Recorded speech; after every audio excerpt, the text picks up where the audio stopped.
Hello friends, welcome back to the new video. In this video guys, I will show you how can you all slide to type guys in iPhone 13 guys. When you slide to type guys, you want to off it your slide to type setting in iPhone. So guys you can off, and guys now let's see how to off it in iPhone 13 phone guys. So before starting video friends, I want to tell you, if you new in my channel and you are watching a video first time, so first of all go and subscribe my channel, click the bell icon and like my videos.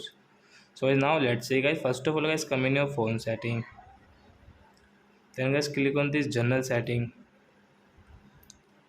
then guys click on this keyboard setting, and guys scroll it, and guys you can see guys this slide to type. So guys you can off from this right side, so you cannot use guys your slide to type in iPhone 13 guys. So I hope friends you have understood how to off slide to type in iPhone. So that's it guys, thanks for watching my video. Now we will meet on next video with new topic.